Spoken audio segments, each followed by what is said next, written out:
Lagi viral nih guys, di media sosial katanya banyak anak-anak yang cuci darah di Rumah Sakit Cipto Mangunkusumo. Isu ini pertama kali dihembuskan salah satu pasien RSCM yang kaget karena dia lihat di sana banyak anak-anak yang cuci darah. Disebutkan penyebabnya itu karena minuman manis. Segala macam kemasan itu harus kita perhatikan kadar gula dan garamnya. Jadi paparan yang sifatnya kronik atau jangka waktu lama itu yang bisa menyebabkan masalah ginjal anak ya. Sebetulnya masalahnya bisa juga nanti munculnya dari gula ya, dari gulanya. saya. Pernah nggak sih kalian merasa ketagihan makanan manis tapi nggak tahu kenapa susah banget berhenti? Ternyata ini bukan cuma soal selera. Ini soal industri yang sudah mencuci otak kita selama ratusan tahun. Untuk yang baru bergabung, perkenalkan, saya Megawati. Saya adalah seorang apoteker yang juga pernah melanjutkan studi di bidang psikologi. Dan saya memiliki ketertarikan dalam gaya hidup sehat serta edukasi masyarakat. Kali ini kita akan kupas tuntas mengenai gula. Di balik rasa manis gula yang bikin nagih, ada sejarah gelap, manipulasi industri, dan dampak kesehatan yang sering kita abaikan. Di video ini, kita akan kupas tuntas kenapa gula bukan sekedar pemanis, tapi bisa jadi racun diam-diam yang merusak tubuh dan pikiran kita, bahkan sejak kecil. Sejarah gula dan pengaruhnya. Pada tahun 1700 sampai 1900, produksi gula pertama kali dimulai di Papua Nugini dan Cina, dan dengan cepat menyebar ke India di mana mekanisasi diperkenalkan dan tingkat produksi meningkat. Tak lama kemudian, gula diperkenalkan ke seluruh Eropa dan dengan cepat menyebar ke Amerika. Selama periode ini, gula menjadi sangat booming dan menjadi produk mewah dengan permintaan yang besar yang sungguh mencengangkan. Misalnya, Inggris Raya mengonsumsi gula 5 kali lebih banyak pada tahun 1770 dibandingkan dengan tahun 1710. Peningkatan pesat dalam permintaan dan produksi gula di seluruh dunia sebagian besar disebabkan oleh orang Eropa yang mulai mengonsumsi lebih banyak gula. Yang awalnya hanya untuk pemanis teh, gula mulai banyak digunakan dalam selai, coklat, kue, roti manis, permen, dan minuman, dan seiring dengan itu, perkebunan gula, terutama di Kepulauan Karibia, memproduksi semakin banyak setiap tahunnya. Hingga konsumsi gula rata-rata mencapai 45 kg per orang di Inggris. Di tahun 1900 hingga 2000, gula menjadi makanan pokok di seluruh dunia dan dianggap sebagai sumber energi yang ideal, sumber bahan bakar tubuh yang memberikan ledakan energi cepat, sehingga manusia dapat berfungsi secara optimal. Kewaspadaan meningkat dan produktif sepanjang waktu. Iklan yang tak pernah ada habisnya tentang gula sebagai bahan utama begitu banyak makanan yang muncul di radio, televisi, dan surat kabar selama abad ke-20 untuk membangun narasi bahwa gula itu sehat dan sangat diperlukan dalam pola makan. Kita masih bisa melihatnya hingga kini.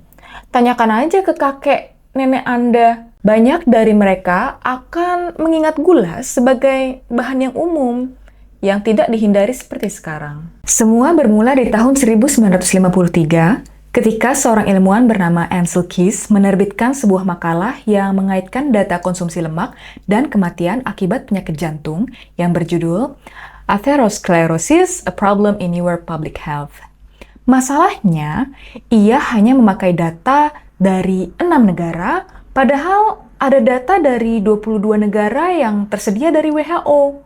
Negara-negara yang tidak mendukung hipotesisnya seperti Prancis, Jerman Barat, Norwegia, Swiss, dan Chili yang punya konsumsi lemak tinggi tapi angka penyakit jantung rendah dibuang dari analisis. Ini disebut sebagai bentuk cherry picking data. Masalah lainnya adalah korelasi itu kan tidak sama ya dengan kausalitas. Ia menyimpulkan hubungan sebab akibat dari data observasional tanpa mengendalikan variabel lain seperti merokok, aktivitas fisik, atau tingkat stres.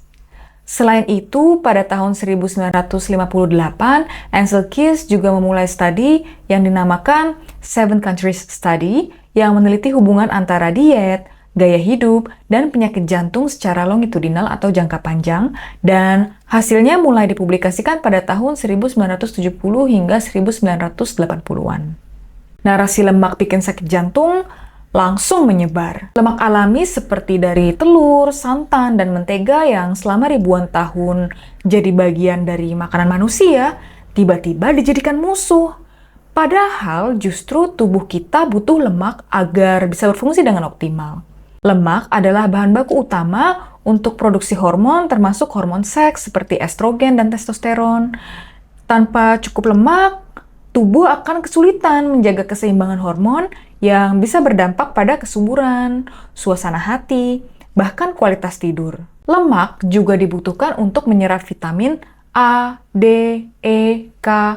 Semua vitamin penting yang tidak bisa diserap tanpa lemak. Dan ini penting, otak kita itu terdiri dari 60%-nya itu lemak. Makanya kekurangan lemak bisa bikin kamu gampang lupa, susah fokus, atau mood naik turun tanpa sebab.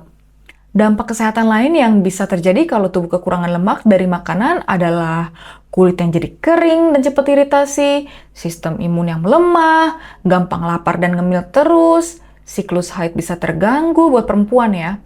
Resiko depresi dan gangguan kognitifnya juga meningkat. Yang perlu dihindari itu bukan lemak alami dari makanan whole food ya, tapi trans fat dari ultra processed food. Jadi ini salah kaprah. Kemudian di tahun 1957, ilmuwan Jepang bernama Yoshiyuki Takasaki menemukan cara untuk membuat sirup jagung fruktosa tinggi atau HFCS atau High Fructose Corn Syrup melalui proses enzimatik yang mengubah glukosa dari pati jagung menjadi fruktosa. Tapi waktu itu belum digunakan secara luas karena teknologinya masih baru. Masuk ke tahun 1961, American Heart Association atau AHA ikut menyebarkan kampanye rendah lemak dan secara resmi menyarankan orang untuk mengurangi konsumsi lemak dan kolesterol demi jantung sehat, membuat masyarakat makin takut makan telur, daging, dan mentega. Padahal belum ada uji klinis jangka panjang yang membuktikan klaim tersebut. Kenapa AHA begitu yakin? Karena saat itu banyak ilmuwan percaya dengan teorinya Ancel Keys yang menyalahkan lemak jenuh sebagai penyebab utama penyakit jantung. Dan teori ini ternyata sangat didukung oleh industri gula. Loh, kok industri gula jadi ikut-ikutan? Apa kaitannya? Gimana ceritanya? Sebelum lanjut, pause dulu yuk. Aktifkan lonceng notifikasi supaya Anda tidak ketinggalan topik terakurat dan terkini seputar dunia kesehatan. Yuk tulis juga pengalaman Anda di kolom komentar. Ada nggak sih keluarga kalian yang sakit diduga karena kebanyakan konsumsi gula? Mari kita lanjut. Kita lompat ke tahun 1965. Sebuah organisasi bernama Sugar Research Foundation atau SRF, sekarang dikenal sebagai Sugar Association, mulai panik. Beberapa penelitian saat itu mulai menunjukkan bahwa gula tambahan berhubungan dengan peningkatan resiko penyakit jantung dan kolesterol tinggi. Alih-alih menerima kenyataan, SRF justru memilih jalan licik. Mereka memutuskan untuk mengalihkan perhatian publik dengan cara membayar ilmuwan terkenal dari Harvard University untuk menulis ulang narasi. Berdasarkan investigasi berjudul Sugar Industry and Coronary Heart Disease Research, a Historical Analysis of Internal Industry Documents, terungkap bahwa SRF ini membayar sekitar 6.500 USD. Kalau disetarakan hari ini lebih dari 50.000 USD kepada 3 ilmuwan Harvard. Yang pertama itu Dr. D. Mark Hegstad, itu kelak terlibat dalam penyusunan pedoman diet USDA. Kemudian yang kedua ada Dr. Frederick J. Stair, itu merupakan ketua Departemen Nutrisi Harvard. Yang ketiga adalah Dr. Robert McGandy. Jadi ini peneliti rekanan di bawah Dr. Stair. Mereka bertiga menulis sebuah ulasan ilmiah yang kemudian terbit di jurnal bergengsi New England Journal of Medicine (NEJM) pada tahun 1967.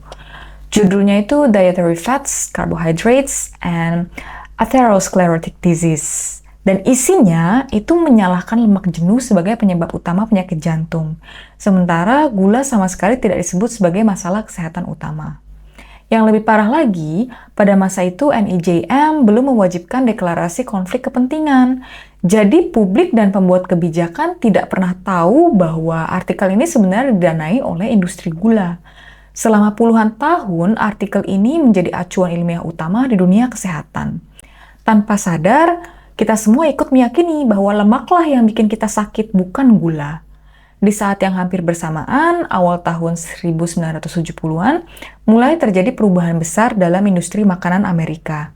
HFCS yang ditemukan pada tahun 1957 akhirnya bisa diproduksi dalam skala industri. Produksi massal HFCS dimulai sekitar tahun 1975 dengan adanya subsidi besar-besaran dari pemerintah Amerika Serikat untuk petani jagung. HFCS menjadi jauh lebih murah dibandingkan gula tebu biasa. Selain itu, HFCS juga memiliki tingkat kemanisan yang sebanding bahkan sedikit lebih tinggi, jadi cocok untuk produk makanan dan minuman. Industri makanan tentu melihat ini sebagai peluang emas. Lebih murah, lebih manis, dan lebih stabil secara kimia dalam produk kemasan. Maka HFCS pun mulai menggantikan gula dalam banyak produk olahan, mulai dari minuman ringan, sereal, roti, hingga saus dan makanan bayi. Lalu pada tahun 1977, Senat Amerika melalui Senate Select Committee on Nutrition and Human Needs merilis dokumen penting berjudul Dietary Goals for the United States. Panduan ini mendorong rakyat Amerika untuk mengurangi konsumsi lemak jenuh dan kolesterol, memperbanyak konsumsi karbohidrat terutama dari biji-bijian, nasi, dan roti. Inilah awal dari dominasi pola makan tinggi karbohidrat dan rendah lemak yang kemudian diadopsi oleh banyak negara lain termasuk kita di Indonesia. Di Amerika pada tahun 1984, Coca-Cola dan Pepsi mengganti gula dengan sirup jagung fruktosa tinggi dalam semua minuman mereka. Hingga hari ini, semua negara lain menggunakan gula, sementara Amerika terus menggunakan sirup jagung fruktosa tinggi. Tahun 1992, USDA merilis Food Guide Pyramid yang menempatkan roti, nasi, pasta, dan sereal di dasar piramida sebagai fondasi utama pola makan sehat. Sementara lemak tetap berada di puncak, artinya makan sesedikit mungkin. Padahal, lemak alami itu kan justru bisa membuat kita kenyang lebih lama, dan banyak manfaat lainnya seperti yang telah dijelaskan sebelumnya. Pola makan tinggi karbo ini langsung diadopsi masyarakat luas. Hasilnya, dalam waktu kurang dari 30 tahun, angka obesitas, diabetes tipe 2, dan sindrom metabolik lainnya meledak. Pada akhir tahun 1900-an, The American Medical Association's Council on Food and Nutrition mulai membuat orang sadar akan fakta bahwa gula tidak baik dan harus dibatasi karena adanya hubungan antara asupan gula dengan diabetes dan penyakit lainnya. Namun, FDA sangat yakin bahwa kadar lemak dalam makananlah yang tidak baik untuk kesehatan, yang menyebabkan melonjaknya konsumsi makanan rendah lemak, namun tinggi gula, yang justru menyebabkan berbagai penyakit. Kenapa produk rendah lemak atau low fat cenderung tinggi gula? Hayo, kenapa? Karena kan rasanya jadi nggak enak. Jadi ditambahkanlah gula. Terutama gula murah, sirup jagung fruktosa tinggi, untuk memperbaiki rasanya. Dan inilah yang membuat banyak orang kecanduan makanan manis tanpa sadar. 2000 hingga sekarang. Menjelang akhir abad ke-20 dan di awal tahun 2000-an, kita sangat menyadari fakta bahwa gula mungkin saja menjadi penyebab obesitas, diabetes, dan penyakit terkait lainnya. Seperti halnya lemak, gula kini juga digambarkan sebagai si jahat dengan makanan olahan bebas gula muncul di mana-mana. Pengganti gula seperti pemanis buatan dan gula alkohol menggantikan gula dalam banyak produk. Dan sekarang bentuk yang lebih alami seperti madu, kurma, dan stevia menjadi semakin populer karena kita mulai secara aktif menghindari gula. Pengganti gula ditemukan karena gula asli dibatasi secara ketat selama Perang Dunia I dan II, karena keterbatasan stok dan bukan karena masyarakat mulai menyadari bahwa gula bukanlah yang terbaik untuk kesehatan. Gula tebu dan gula bit yang diangkut lewat laut menjadi langka dan mahal akibat blokade kapal, prioritas muatan untuk amunisi, serta rusaknya ladang dan pabrik gula di Eropa. Untuk menjaga suplai manis di ransum tentara dan dapur sipil, pemerintah serta industri makanan beralih ke pemanis buatan, contohnya sakarin dan siklamat. Nah, di sini saya coba tampilkan tabel terkait jenis pemanis buatannya, tahun ditemukan, perbandingan manisnya dibandingkan dengan gula, serta fungsi utama di masa perang.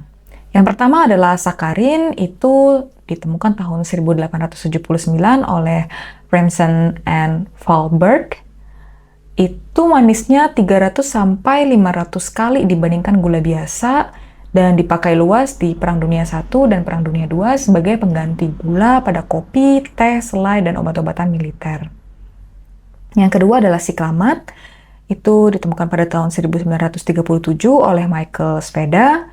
Manisnya itu 30-50 kali dari gula biasa dan mulai diproduksi besar pada tahun 1940-an, ditambahkan ke minuman ringan dan makanan kaleng pada saat Perang Dunia II untuk menghemat gula tebu. Tadi kan kita sudah bahas ya, bahwa masyarakat mulai sadar bahwa gula itu berdampak buruk bagi kesehatan. Oleh karena itu, masyarakat mulai beralih ke pengganti gula. Pertanyaannya adalah, apakah pengganti gula ini merupakan alternatif lebih aman atau justru lebih berbahaya bagi kesehatan? Jangan sampai kejadian seperti lemak lagi nih. Masyarakat menghindari konsumsi lemak pada makanan tujuannya supaya hidup lebih sehat, malah beralih ke makanan rendah lemak yang justru banyak gula tambahannya. Semoga pemaparan ini membantu Bapak, Ibu, Anda sekalian, adik-adik, tante, om dalam memilih informasi kesehatan yang lebih bijak dan aman. Silakan tinggalkan pertanyaan atau topik yang ingin dibahas di kolom komentar. Saya kasih contoh nih, contohnya ada nggak sih alternatif pemanis yang lebih aman untuk kesehatan gitu ya. Nah, jangan lupa juga untuk menekan tombol subscribe dan aktifkan lonceng notifikasi supaya Anda tidak ketinggalan konten edukatif berikutnya. Gratis loh, gratis. Jangan lupa kirimkan video ini ke orang terdekat dan tersayang seperti orang tua, tante, om, agar mereka lebih bijak dalam memilih dan membagikan informasi kesehatan. Sampai jumpa ya di video selanjutnya. Stay informed, stay healthy. Bye-bye.